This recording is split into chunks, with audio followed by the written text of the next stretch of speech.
Hi, I'm the PC Expert Amateur, and I want to give you some information about graphics cards. Specifically, should you upgrade? What are the conditions that you should think about? Which cards are better for you? And that means you're going to have to give some serious thought as to whether you need to actually upgrade, whether that's going to require upgrading other equipment, what you want to actually do or what you need to do, and several other things as well. So let's get started. So, number one, I'm going to say graphics card when I'm talking about the card. I'm going to say GPU when I'm talking about the processor. They're not the same thing. I know. All these YouTubers say GPU, GPU, GPU when they're talking about the card. That's not the card. That's the processor on the card. Just like the CPU is not the computer, it's the chip that you put into the socket on the motherboard. It's a pet peeve of mine. So if I say iGPU, that means integrated GPU. In other words, it's a GPU that is part of the CPU. It's built in. And all current versions from Intel have got that. Okay? So if you have an Intel processor, CPU, then you're fine. You don't actually have to have a graphics card unless you meet one of the conditions. If you have an older AMD CPU, then you must have a graphics card because older CPUs from AMD don't have an iGPU. Now, some people will also call a graphics card a DGPU, which is a dedicated graphics processing unit, but it's really a DGC. Okay? It's a dedicated graphics card.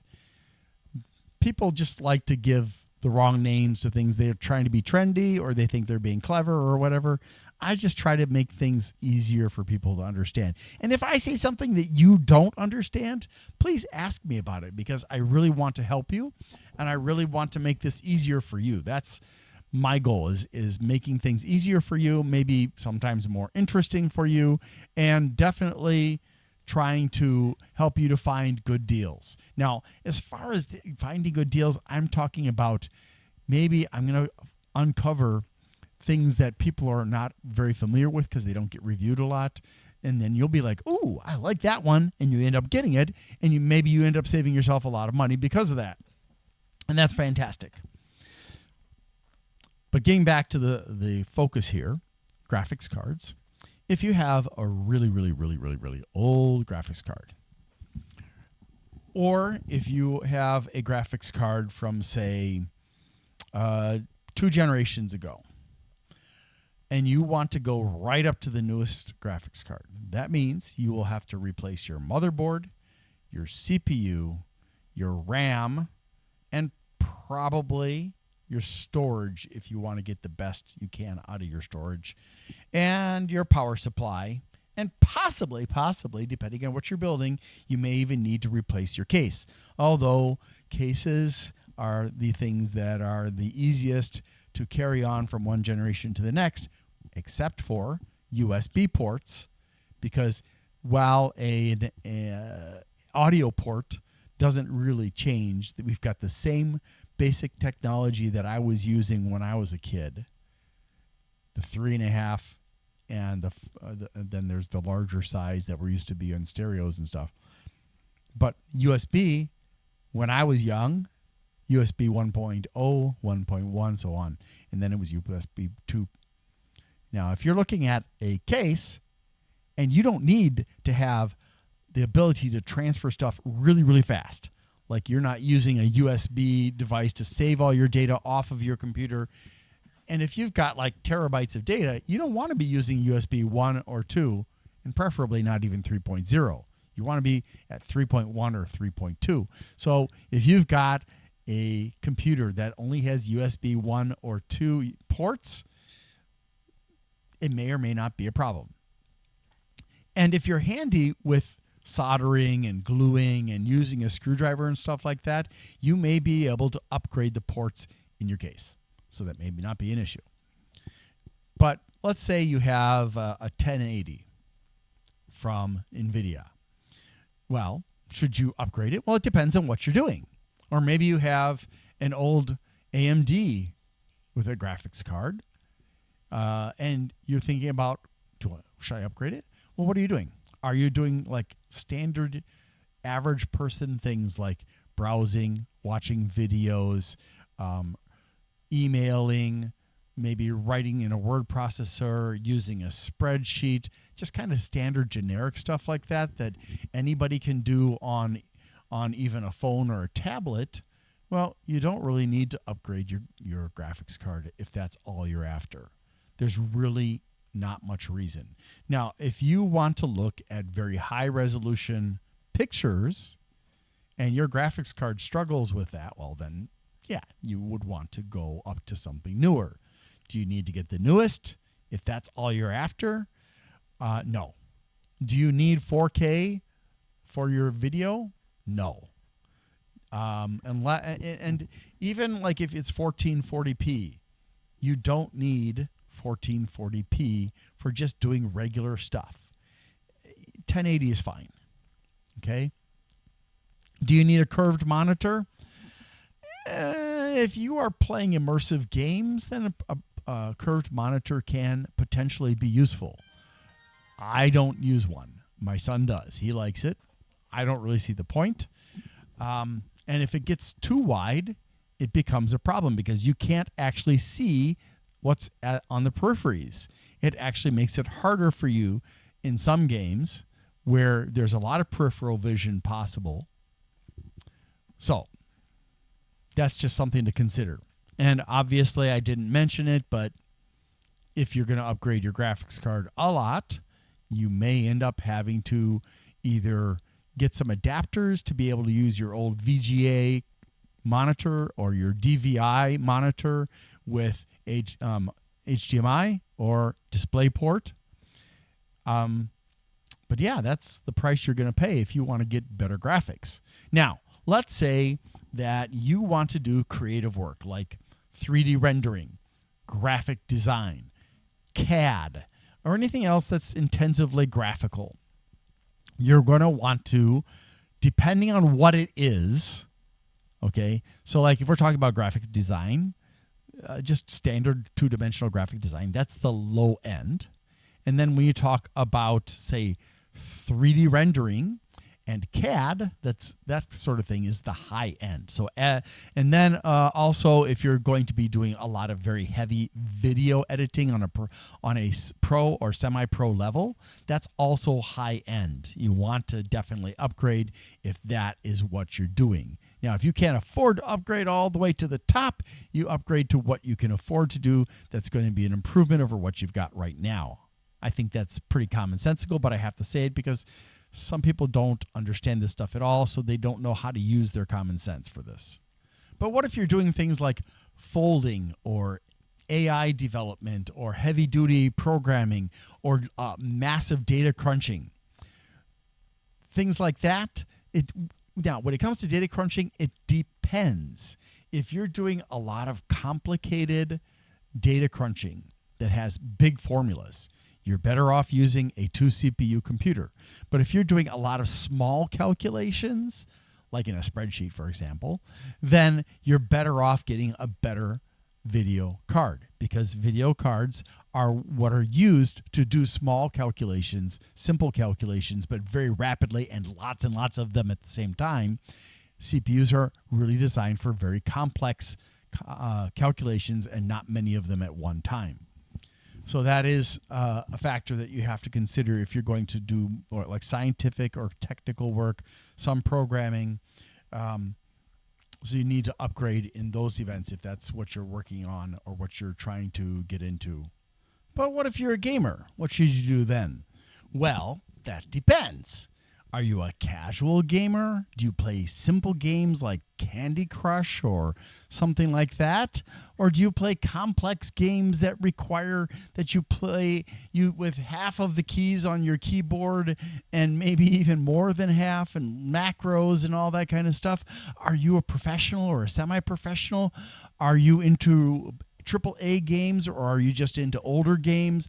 You don't want to spend a lot of money, so you go for the older stuff and the stuff that isn't very demanding but is fun, well, that is all important. So if you're looking for AAA games, and those are the newest games that require the best hardware, then you've got to get the best hardware if that's what you really want to do. And that's going to cost you a lot of money, especially if you've got an old computer.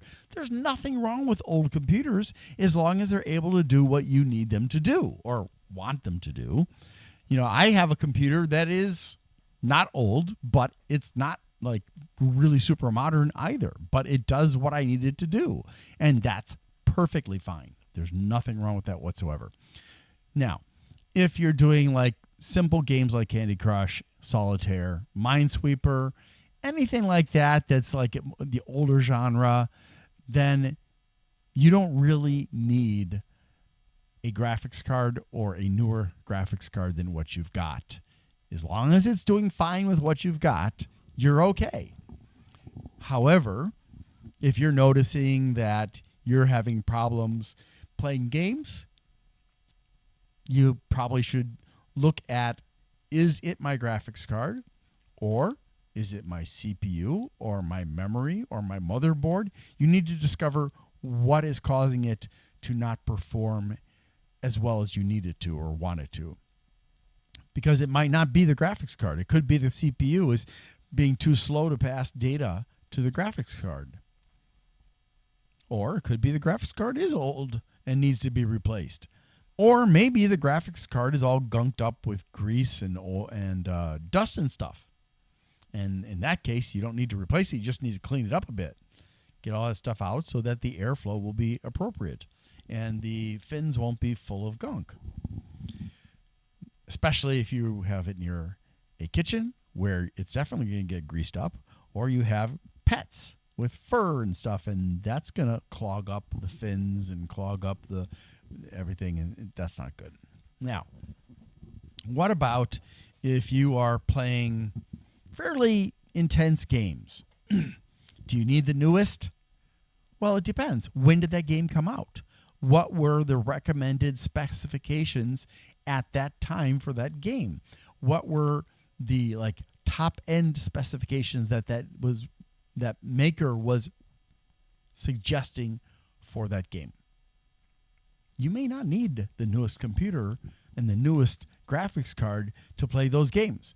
But if you're after semi-pro, pro gaming, if you're after AAA gaming, yeah, you're going to need to upgrade everything.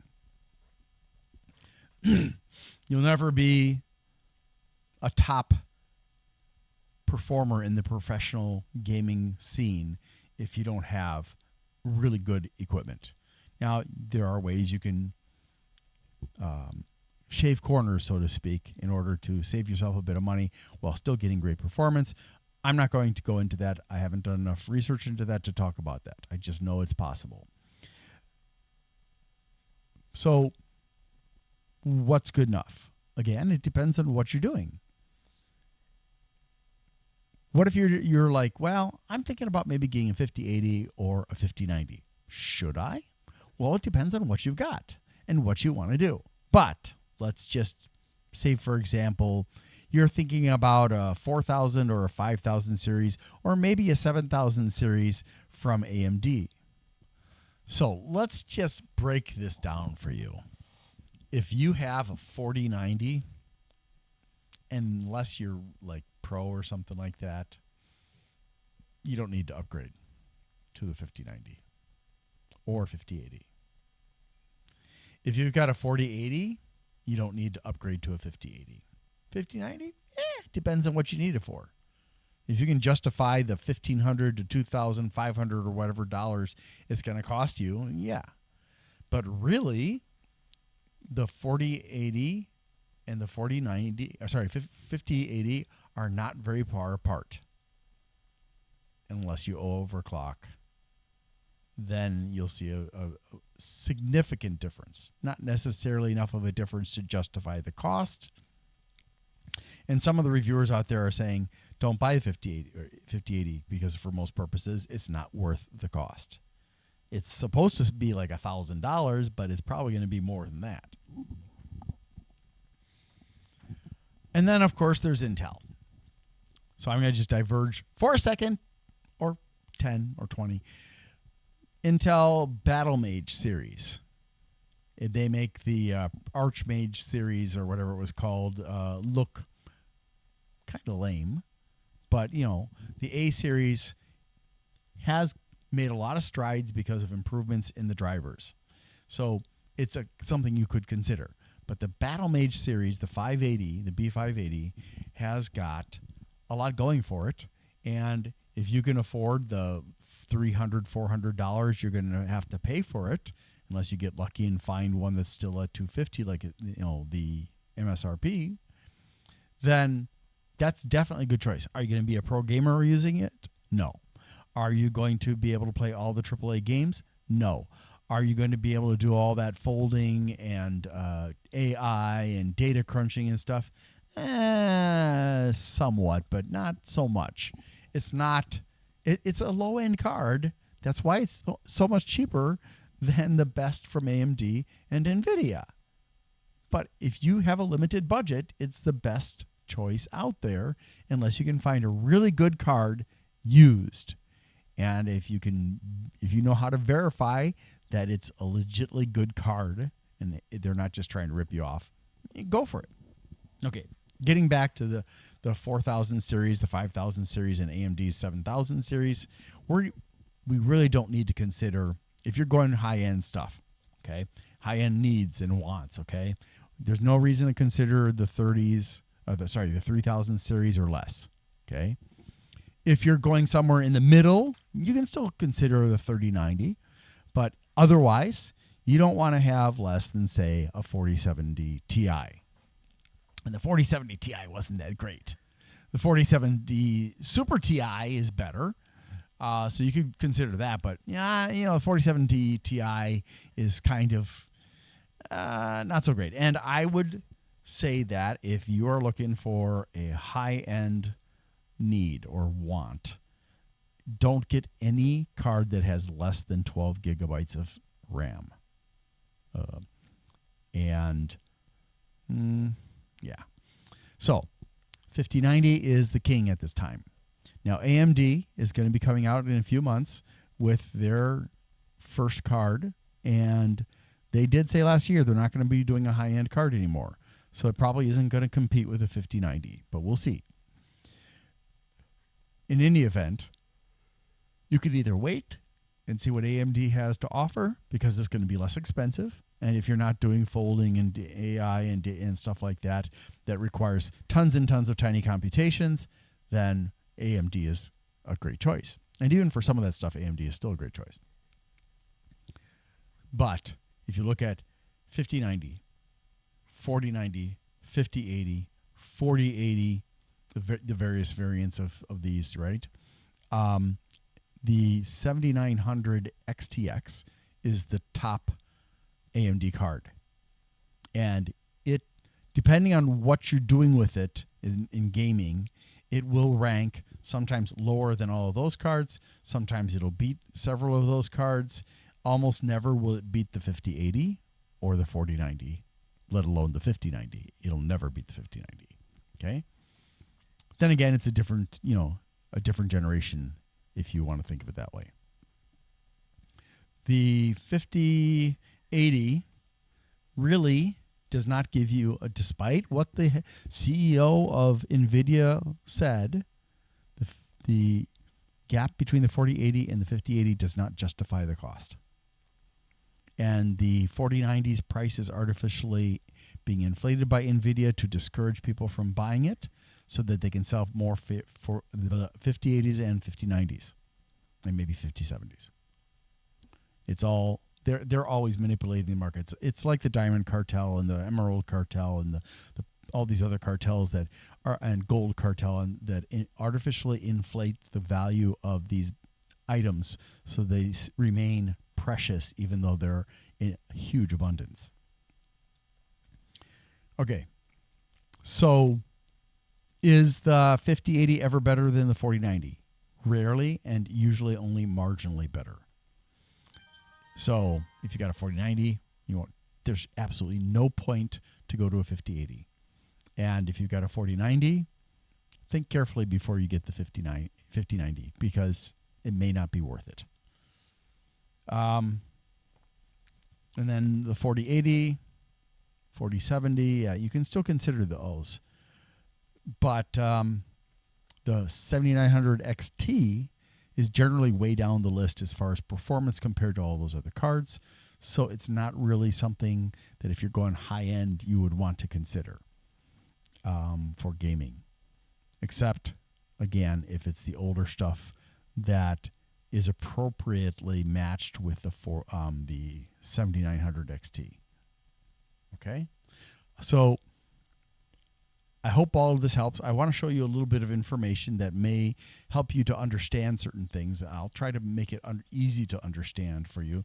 So let's take a look first at Digital Forge's information. Now, this is from their video about the 5080 versus the 5090 and the 4090 and the 4080 Super. So if we consider this, and we can see some significant differences between these cards. Now, the 4080 Super is, a very good card, don't get me wrong. However, we see that it has less CUDA cores than the other three, but very close in number to the 5080. And that's why the higher end 4080s, like the Super and the Super Ti, are almost neck and neck with the 5080, so it's not worth upgrading from that perspective. Also, the boost clock is only a little bit better on the 5080. And the memory is the same. And then the interface is the same. Bandwidth is a little bit better on the 5080. And the total power draw is 320 versus 360. Now, the 5080 and the 5090, by the way, for those of you who are sound sensitive, these fans will run at different speeds, but these two graphics cards will make about the same amount of noise.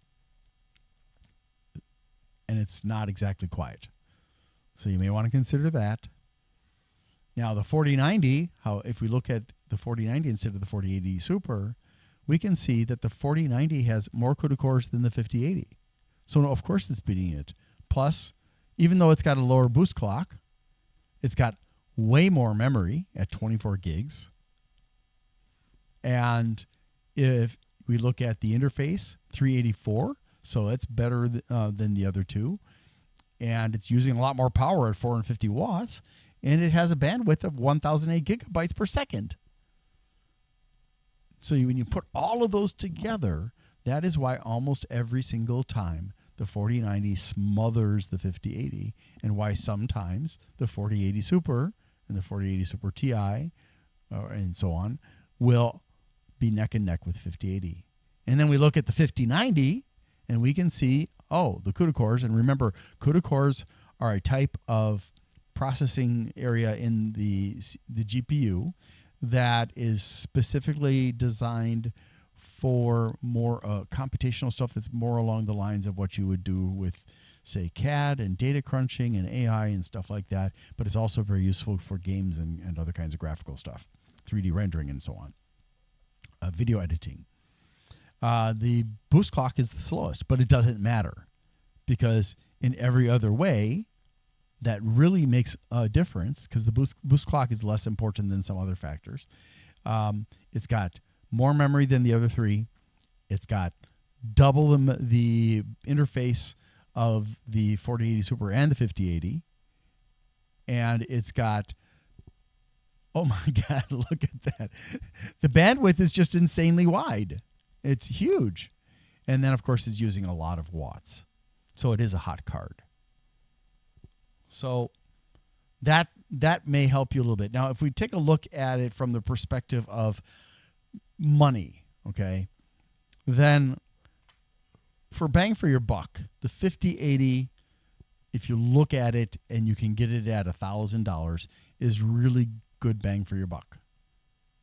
Now, you say, but the 3080, what about the 3080? Yes, for older stuff, but not for current stuff.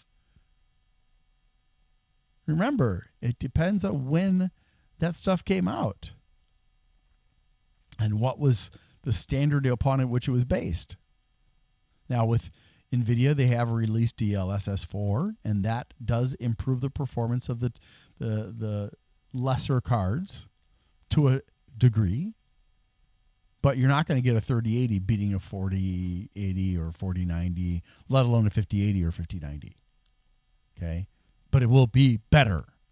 And I forgot there were some videos about that, talking about how DLSS 4 can help the older cards. It's kind of a boost. Doesn't work for everything though. Now, then we see that the next in line at 40 after the 4080 Super is the 7900 XTX. And that's probably accurate, but we have to remember the 5080 isn't selling for $1,000. It's selling for more than $1,000. So that's going to bump it down the list. And it doesn't outperform the 4090, and it's pretty close to the 4080 Super. So, and you have to look at what the prices are in your area. This is just an example. Now, the last thing I want to show you is from Gamers Nexus. And I like this because, and there are lots of charts in this particular video, but this particular chart and some of the other ones like it have many, many cards. And they just redid all their evaluations for their cards based on new criteria. They've upped the ante to stay current. And they have done a great job. So we can see with an AMD 9800 X3D and so on and so forth, the specs are at the top there. In the game Final Fantasy XIV Dawn Trail with 4K video, that the 5090 is rocking it and leaving everything else in the dust. And then the 4090 is the next closer, and trying to catch up to the 4090 is the 5080. Now, I'm pretty sure that NVIDIA's CEO in his speeches has lied and said the 5080 will beat the 4090, but it doesn't in almost every scenario. And then we see the 7900 XTX in this particular game. Now, in other games, you'll see it further down on the list. And then the 4080 Super and the 4080, and then we have the 3090, and then we have the 7900 XT. The 39 Ti or Titan. And then the regular 3090, and then we get down to the 6950 XT from AMD, and then 4070, 3080, 4870. So if you look at the numbers, though, that's where it's really important, because you can see the gaps. So from the 5090, and I'm not really great at doing math in my head, so that's not the one I wanted to push. That's the one I wanted to push. So if we take 181.7 minus 138.5, that's 43.2. I don't know if this is percentages. Yeah, I think this is percentages. So 43.2% better than the 4090. And then if we go from the 4090 to the 5080, it's 26.1%. And then when we go down to the 7900 XTX in this game, it's only 8% difference. And then we go from the 7900 XTX to the 4080 Super, we're talking about less than, what is that, 6%, something like that? Like I said, math in my head is a bad thing. And then when we go from the 4080 Super to the 4080, it's 1.2%. Yeah, so if you look at the differences, you look at from the 5080 to the 5090, right? We're talking about 181.7 minus 112.4. Now why did it not do that? Minus 112.4. Okay. Oh, I accidentally hit the numerical key lock. All right, so that's 69.3% worse. 69.3% worse. So if you can afford the 5090, get it. If you can't afford the 5090, get the 4090. If you can't afford the 5080 and you've got a 7900 XTX or a 4080 Super or a 4080 and maybe the 3090 or the 7900 XTX, yeah, okay, keep them. So I encourage you to look at the videos from these guys, from Jay's 2 Cents and all the other major reviewers and the lesser known reviewers that do a good job as well. There are some out there. And look at the stuff that you play, if they've got it on the list, and see how that stacks up, because it's all going to be different. Here's another chart and another chart. And we just keep on seeing 5090, 4090, 5080, 4080, and then the rest is a little bit of variance. But that's it. So hopefully this video has helped to clarify for you what you should be considering and whether or not you need to get a newer card. And if you have questions, I'll try to answer your questions. I can't guarantee that I'll have all the answers, but I will make an effort to do so, or I will refer you to another resource that, or another person that can better inform you. And I was a little bit disappointed. I also went to TechNotice because I wanted to find out from TechNotice how they were feeling about the 5080 and the 5090. Unfortunately, they haven't released enough data for that, and let alone comparisons to make it worthwhile to look at that. And I'm not really familiar with other creator and high-end non-gaming channels to mention them. So thanks for watching. Hope you have a great day.